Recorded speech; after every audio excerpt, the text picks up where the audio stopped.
خود عمران خان نے جیل جانے سے پہلے ایک بیان دیا تھا، وہ آپ بارہا سن چکے ہیں کہ پوری دنیا میں اپنا مذاق اڑائیں گے، اور وہی ہو رہا ہے۔ عمران خان کا بیان آپ کو یاد ہوگا جب یہ national security threat Imran Khan کو ڈکلیئر کر رہے تھے، سب سے بڑی دھمکی دے رہے تھے کہ عمران خان پاکستان کے لیے سیکیورٹی تھریٹ ہے، اور سیکیورٹی تھریٹ کو ختم کرنے کی باتیں کر رہے تھے۔ اندازہ کریں DGSPR صاحب کو عمران خان نے کہا تھا کہ آپ تو اس وقت پیدا ہی نہیں ہوئے تھے، کہیں بیچ میں تھے کہ جب پاکستان کے جھنڈے کو عمران خان پوری دنیا میں لہرا رہا تھا۔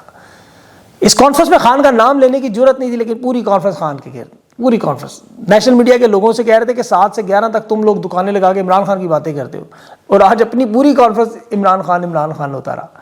غصہ اتنا تھا کہ مجھے یہ لگ رہا تھا کہیں PTI کے لوگوں کھڑا کر کے میزائل ہی نہ مار دیں، خدا نخواستہ۔ یقین کریں انہیں یہ نہیں اندازہ کہ جتنا ظلم یہ کر رہے ہیں، جس شدت سے، انقلاب کی شدت بھی ایسے ہی بڑھے گی۔ ان باتوں کو لوگ پھر حمود الرحمان کمیشن رپورٹ اور مفتی بہنی، بلکہ یہ جو دہشت گرد کالعدم تنظیمیں نظر آتی ہیں اس وجوہات پہ دیکھتے ہیں۔ اوپر جو سامنے لفافے اور تمغے بلائے گئے تھے وہ ہلکا ہلکا پمپ بھی کر سر کچھ کریں، اور سر کچھ کر کے دکھائیں، اور 3 سال سے اور کیا کریں، مار مار کے ستیہ ناش کر دیا، عوام نہیں مانتی تو کیا کریں ہم۔ غصے میں اتنے تھے کہ عمران خان کے والد تک پہنچ گئے۔ ابھی تو خیر وہ سوشل میڈیا پہ جو جواب ہے میں آپ کو بتاتا ہوں۔ عمران خان کے بیٹوں کا کہہ رہے تھے جی ان کو یہاں لائیں، وہ باہر بیٹھے ہیں، جیسے ان کے تمام ریٹائرڈ جنرلوں کے بچے، کوئی ایئرپورٹ پہ کام کر رہا ہے، کوئی ریلوے اسٹیشن پہ کر رہا ہے، کوئی اسکول کالجوں میں پڑھا رہا ہے، اور سارے کے سارے برطانیہ، امریکہ، یورپ بیٹھے ہوئے کینیڈا میں، اور 24 گھنٹے نہیں گزرتے بھاگ جاتے ہیں۔ اصل پریس کانفرنس میں انہوں نے جو قومی سلامتی کا ایشو اٹھایا، وجہ یہ آتی عمران خان نے ذہنی مریض کیوں کہا۔ ذہنی مریض سے بڑی سخت تکلیف ہے، وہ بچپن میں ہم لوگ چھیڑتے تھے نا ایک دوسرے کو، جو کہتا ہے وہی ہوتا ہے، یہ وہ والا کام تھا۔ قومی سلامتی اور نیشنل سیکیورٹی انہیں وہ پتہ نہیں کیا ہوتی ہے، وہ نواز شریف نے جو ممبئی حملوں میں پاکستان کو ملوث قرار دیا وہ ہوتی ہے۔ جب پاکستان کو دہشت گرد ریاست کہا جائے، جب عالمی عدالت انصاف کے اندر ثبوت کے طور پر پاکستان کی ضلالت کرائی جائے، وہ ہوتی ہے قومی سلامتی۔ یا لندن سے نواز شریف کو ڈیل کر کے جب واپس لائیں، جسے سیکیورٹی رسک کہتے تھے، یا قومی سلامتی وہ ہوتی ہے جو خواجہ آصف نے قومی اسمبلی کے اندر کھڑے ہو کر بتائی، جو آج وزیر دفاع ہے، کہ پاکستان کی فوج نے آج تک کوئی جنگ نہیں جیتی، تینوں جنگیں ہارے ہیں، یہ جرنیل ہماری ہڈیوں کا گودا نکال کے کرپشن کرتے ہیں، یہ وزیر دفاع کہہ رہا ہے، یہ ہوتی ہے قومی سلامتی۔ یا کارگل کے محاذ پر شہداء کی لاشیں چھوڑ کر بھاگنے والوں کو نواز شریف کہے کہ پاکستانی فوج نے میری کمر میں خنجر کھونپا، کہتا ہے کارگل میں کمیشن بنا کے جرنیلوں کو لٹکاؤں گا، یہ ہوتی ہے قومی سلامتی۔ یا آصف زرداری نے کہا تھا میں فوج کی اینٹ سے اینٹ بجا دوں گا۔ یا حالت جنگ میں جب قومی اسمبلی کا اسپیکر ایاز صادق جو ابھی بھی موجود ہے، آرمی چیف کو بزدل کہہ رہا ہو کہ اس کی ٹانگیں اور ٹانگیں کانپتی ہیں، ماتھے پہ پسینہ ہے، ہندوستان کو جواب نہیں دے سکتی، یہ تو قومی سلامتی۔ یا مریم نواز جب فوج کو کہے نا یہ دہشت گرد فوج ہے، یہ ہوتی ہے قوم کی سلامتی۔ قوم کی سلامتی کوئی دوشیزہ نہیں ہے جو لٹ جاتی ہے۔ یا ISI کا جب چیف جنرل اسد درانی را کے چیف کے ساتھ بیٹھ کے کتابیں لکھے، spy chronicle, social media accounts قومی سلامتی نہیں ہے، یہ کتاب جو ہے نا اس قومی سلامتی ہے۔ قوم کی سلامتی اگر آپ نے دیکھنی ہے تو نواز شریف کو دیکھیں جب 120 لوگوں کو اپنے گھر بغیر ویزے کے بلایا تھا، جنہیں آج دشمن کہہ رہے ہیں انہیں ساڑیوں اور آم بھیجتے رہے، یہ قوم کی سلامتی ہے۔ DGSPR صاحب کو آج آرمی چیف کو جو نواز شریف جلسوں میں کھڑے ہو کے گالیاں دیتا رہا وہ نظر نہیں آیا، لیکن عمران خان کا ذہنی مریض نظر آ رہا ہے، کہا ہوا لفظ۔ یہ فرد واحد ہے عمران خان۔ دیکھیں اگر چیف ادارہ ہے تو مشرف کیا اسرائیل سے لائے تھے پکڑ کے؟ وہ بھی تو ادارہ تھا۔ آج یہ کہتے ہیں جی ہماری فوج میں سارے غریب بچوں کے، واقعی میجر سے نیچے سارے غریب بچے ہوتے ہیں، ان کے کوئی امیر لوگ تو وہ ہیں جنہیں عربی شہزادے ان کے گھر دیکھ کے حیران پریشان ہو جاتے ہیں۔ وہ تازہ ترین وہ ایک وابڈا کے جرنیل کا گھر دیکھیں یوٹیوب پہ، آپ کو پتہ چلے یہ جنرل باجوہ کی بیوی کے 12 ارب کا جو سکینڈل، یا پاپا جانس کے جو سکینڈل ہے، ذرا وہ دیکھیں ڈھونڈ کے۔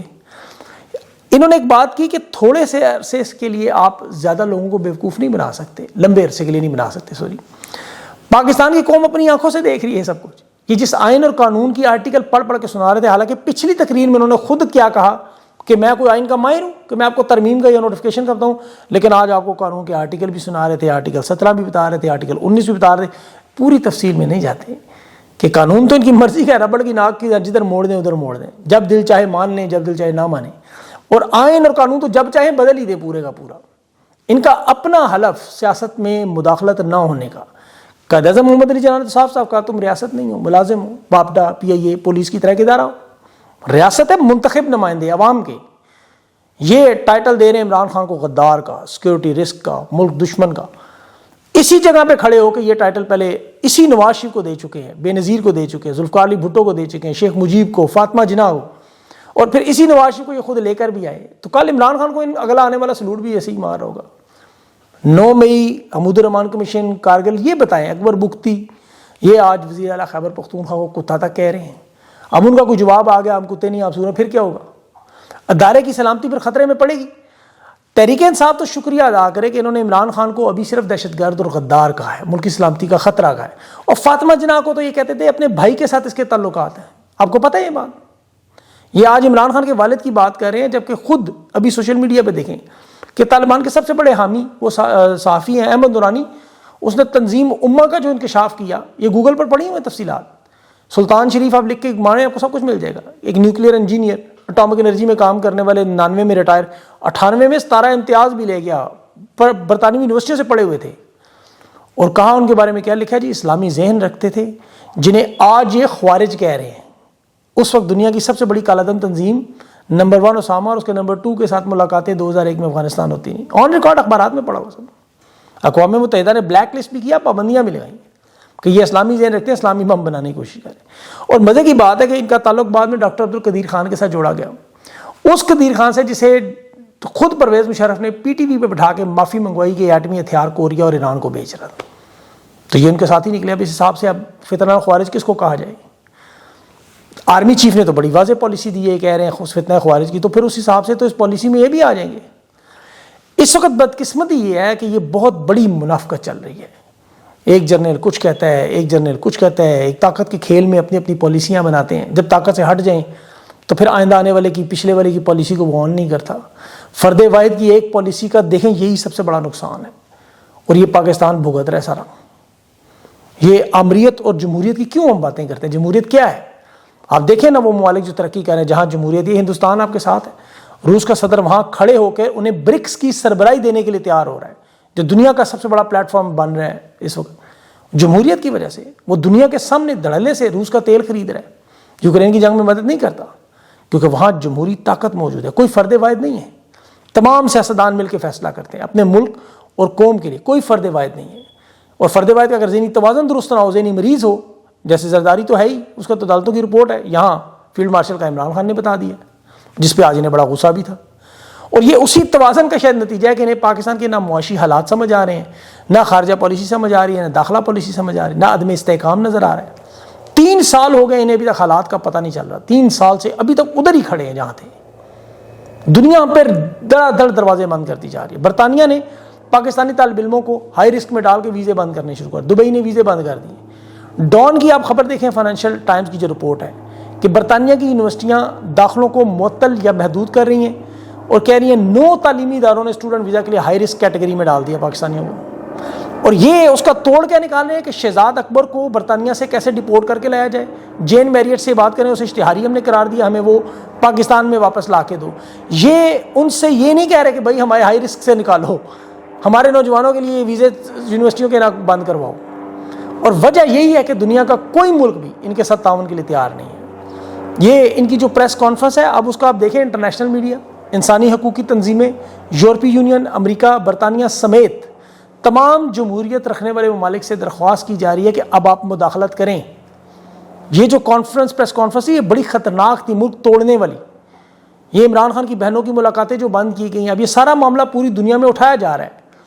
یہ ابھی 44 کانگریسمین کا ایک خط آپ کو نظر آیا. اب تمام بڑے اداروں کو، میرے پاس جو رپورٹ ہے، تجارتی اداروں کو بھی خط لکھے جا رہے ہیں، ای میلز لکھی جا رہی ہیں. اقوام متحدہ کے بعد پروٹیسٹ تیاری کی جا رہی ہے کہ عدلیہ لپیٹی گئی ہے، خان کے کیسز نہیں سنتے، انٹرنیشنل کورٹ آف جسٹس اس پر مداخلت کرے. اور اس پر میرے پاس اطلاعات ہیں، میں ابھی تفصیل نہیں بتاتا اس کی، کہ کچھ لوگ بڑے پیمانے پر یہ درخواست تیار کر رہے ہیں، وہ لے کے جا رہے ہیں. اب اس کے ساتھ آئی ایم ایف اور ورلڈ بینک سمیت باقی جو پاکستانی خطوط ان کو لکھ رہے ہیں، ای میلز کر رہے ہیں کہ آپ ان کے ساتھ تجارت کیوں کر رہے ہیں، یہ غیر قانونی کام ہے. تو دیکھیں حالات انہوں نے اس نہج تک پہنچا دی ہیں. میں آپ کو مثال دیتا ہوں. ابھی آپ نے قزاقستان کا صدر دیکھا آیا ہوا تھا، اس کے ساتھ ایم او یو، معاہدے، تصویریں بنی. اچھا، جس ملک کو انہوں نے بلایا، 70 لاکھ کی آبادی کا یہ پنڈی اسلام آباد جتنا ایک ملک ہے، پہاڑی ملک ہے، غریب ملک ہے، نہ کوئی انڈسٹری ہے، نہ کوئی زمین ہے، نہ کوئی زرعی پیداوار ہے، نہ مینوفیکچرنگ ہے، نہ تیل ہے، نہ گیس ہے. یہ ملک چل رہا کس پہ ہے کہ وہ جو 40% مزدوروں کو روس بھیج کے وہاں سے کچھ پیسے آ جاتے ہیں، جس طرح ابھی انہوں نے دنیا بھر میں بھیجے ہوئے پاکستانی مزدوروں کی ترسیلات پہ ملک چل رہا ہے. ان کے ساتھ بٹھا کے MOU جن کی ٹوٹل GDP 14 ارب ڈالر، جو پاکستان کی ٹیکسٹائل کسی زمانے میں 12-14 ارب ڈالر کی تھی، یا ابھی بھی کہہ لیں تو پاکستان کی IT اگر ٹھیک ہوتی، خان کا دور ہوتا، تو اس کے برابر بھی نہیں تھے. اور یہ امپورٹ ایکسپورٹ کہہ رہے ہیں ہم کریں گے، اربوں ڈالرز لائیں گے قزاقستان سے، کیونکہ ملک میں جو تباہی بربادی انہوں نے کر دی ہے. آپ دیکھیں آل پاکستان ٹیکسٹائل مل ایسوسی ایشن نے اخبار میں آج اشتہار دیا ہے. وہ اشتہار کیوں دیا کہ یہ ہماری باتیں سنتے نہیں غصہ کرتے ہیں. بڑے بڑے ایکسپورٹرز نے جو انڈسٹریاں چلا رہے ہیں انہوں نے اخبار میں اشتہار دے دیا کہ پاکستان کی انڈسٹری مل، اس پر ایک تو لگا ہوا ڈبل ٹیکس، جو پاکستان سے بنا کے باہر اشیاء بھیجی جاتی ہیں انہیں سزا دی جا رہی ہے. بجلی انہیں مل رہی ہے 12.6 سینٹ کی، جبکہ بنگلہ دیش، انڈیا، ویتنام دے رہے ہیں 5 سینٹ کی. انہوں نے کہا ہم عالمی مارکیٹ کا کیسے مقابلہ کریں بھائی؟ یہاں تو بجلی کے کنیکشن یا لوڈ بڑھانے کی اجازت ہی نہیں ہے ہمیں. فیکٹریاں گیس پہ چلتی ہیں، گیس پہ چلائیں تو اس پہ آ کے جرمانہ ٹھوک دیتے ہیں. اور پھر اس انڈسٹری کو جو آپ کو پتہ ہے 10 سال پرانے اربوں روپے کے بل ہیں وہ بھی کہہ نہیں وصول کرو، پچھلے بل جب انہوں نے کیا ہی نہیں استعمال. امپورٹ کروانے کے لیے باہر سے سستا مال لے آتے ہیں اور پاکستانی فیکٹریاں ویسے ہی تباہ ہو رہی ہیں. اوپر سے FBR پہنچ جاتی ہے، لاؤ جی ٹیکس نکالو. اور جرمانے کس بات پہ لگ رہے ہیں؟ 50-50 لاکھ کے. اپنے کیمرے کیوں نہیں لگائے؟ صرف کیمرے کیوں نہیں لگائے؟ یہ اشتہار انہوں نے دیا ہے باقاعدہ، بجلی، گیس ٹیکس اور FBR کا. تو ان حالات میں ملک چلا کے ذرا دکھائیں تو صحیح کیسے چلے گا؟ زبردستی کی طاقت سے آپ لوگوں کو اس طرح پریس کانفرنس میں جتنی مرضی گالی گلوچ کریں، ملک نہیں چلتے ان سے. گالیوں سے ملک چلتے ہوتے تو پھر اس وقت آپ کو پتہ ہے وہ جو 2-4 لوگ سوشل میڈیا میں وہی وزیر اعظم اور صدر بنے ہوتے ہیں. بہرحال اللہ ان کو ہدایت دے کہ یہ خطرناک معاملے کی طرف جا رہے ہیں. ابھی بھی انہیں اللہ کرے سمجھ آ جائے، نوٹیفیکیشن ہو گیا ہے، ابھی بھی عقل کر لیں اور پاکستان پہ رحم کریں. اپنا خیال رکھیں. مجھے اگلے انٹرویو ابھی آج میرا یاد آ گیا، نورین خان سے انٹرویو بھی ہے، یا علیمہ خان سے بھی درخواست کی ہے کہ یہ جو انہوں نے کیا اس پر اپنا رد عمل دیں، وہ ضرور چیک کیجیے گا. اپنا خیال رکھیں. مجھے اجازت دیں. اللہ حافظ.